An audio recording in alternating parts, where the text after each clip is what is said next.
What does today's gospel tell us about the practice of almsgiving? How is it that the 2 pennies of the widow can be worth more than the large amounts of the rich? Why does Jesus emphasize on generosity? All these questions and more answered during today's episode of Daily Reflections.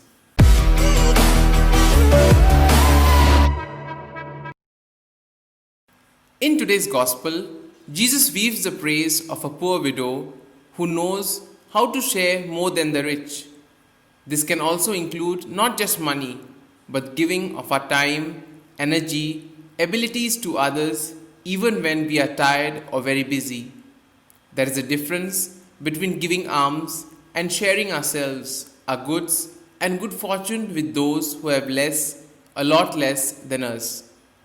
The gospel emphasizes on the widow's mite. Jesus was near the treasury in the temple and observed people who put in their offering. The poor put in a few pennies. The rich put in offerings of great value. The treasury of the temple received much money. All gave something for the maintenance of worship, to support the clergy, and for the preservation of the building. Part of this money was used to help the poor because at that time there was no social security. The poor lived at the mercy of public charity. The persons who had the greatest needs were the orphans and the widows. They depended on the charity of others for everything. But even in this way, they tried to share with others the little that they had. Thus, a very poor widow put her offering into the treasury of the temple of just 2 pennies. The amount of what we do is not that important for God, for what matters is our generosity and what lies in our hearts. The gospel then focuses on the aspect of generosity. Jesus often shows himself to be an acute observer of what is going on around him. He also has the ability to present his teaching through commenting on what he sees. This is what is happening here as he sits in the temple. A simple act was able to open Jesus to appreciation, to see the woman's action as an invitation to live with trust. Calling the attention of the disciples to the act of the widow, he teaches them and us where we have to look for the manifestation of God's will.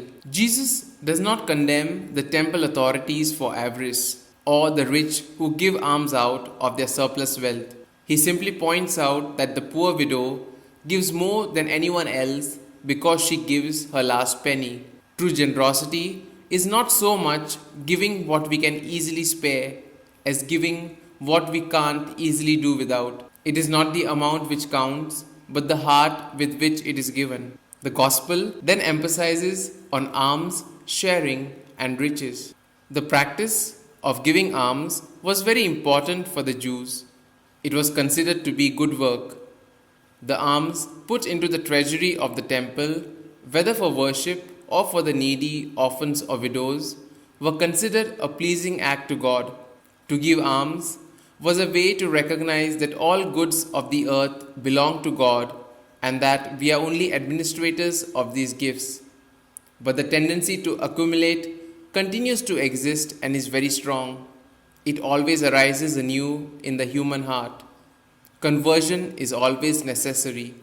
That is why Jesus said to the rich young man to give all that he has to the poor. The practice of sharing and of solidarity is one of the characteristics which the Spirit of Jesus wants to realize in the community. The result of the effusion of the Spirit on the day of the Pentecost was that it led them to share all that they had. Here are some points for our personal reflection. What difficulties and joys do you find in practicing solidarity and sharing with others? Am I generous when it comes to sharing things with others? Do you feel that God is asking to give of yourself today? These points can be of great help to reflect on today's gospel. And if you like our reflection, do share the good news of our Lord. Have a good day, and may God bless you all. Amen.